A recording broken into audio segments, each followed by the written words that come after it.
guys, for today's video, ayan po, pauwi na naman po ako ng bahay kasi kakatapos ko lang ng aking trabaho, kaya dito na naman po ako magbablog sa aking sasakyan. Ayan, gusto ko lang pong i-share yung mga ginawa ko po nung pagdating namin dito sa Canada, kung ano po yung unang kinuha na mga paperworks at nag-register. Ayan, yung una po, kumuha po kami nung SIN. Yung SIN po, yan yung Social Identification Number. Kailangan na kailangan yan kasi hindi ka makakapasok ng trabaho kung wala ka pong SIN. Yan po yung mga naka-working visa or yung mga PR, landed PR dito, kagaya po namin nung pagpunta namin dito sa Canada.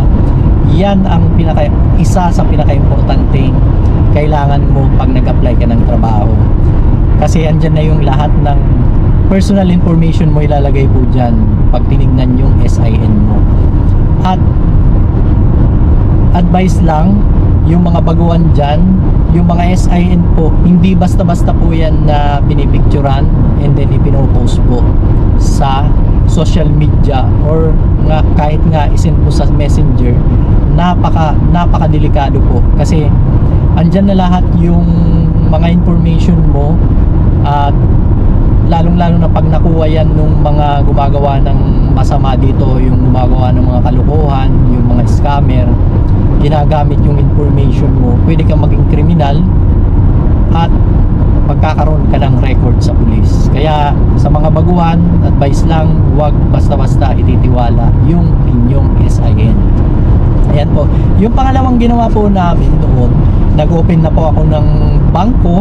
Sa bangko naman, pag nag-open ka dito, hindi kailangan na maglagay ka ng pera. Mag-open ka lang doon kasi alam nila na gagamitin mo naman yan na magtatrabaho ka. Ayan. Papa-open ka nila, hindi kagaya sa Pilipinas na pag nag-open ka ng bangko, ang dami-daming requirements na kailangan. Kung ano-ano, tapos naglalagay ka pa, magde-deposit ka pa. Dito, ID lang. Tapos yung PR namin noon, yung landed PR na papers, ipapakita mo yun, at saka yung SIN mo, ipapakita mo sa bangko na ikaw ay magtatrabaho dito sa Canada. Ayan po. Yung sunod naman na ginawa po namin, pumunta po kami sa Ontario, Service Ontario naman. Yung Service Ontario, kumuha kami ng OHIP. Yung OHIP is Ontario Health Insurance Program. Yung health care kasi dito libre, kaya wala akong problema. Kaya pag na-hospital ka o magpapacheck up ka sa doktor or gamot, bibili, especially yung mga 25 pababa na ano yan, na mga bata dito, libre yan, libre. Especially kung low income ka, libre yan na makukuha mo sa mga butika or drugstore. Ayan po, yun lang po ang mai-share ko po muna sa inyo. At sa sunod naman po, kwentuhan na naman po tayo tungkol sa pag-apply ko naman ng trabaho.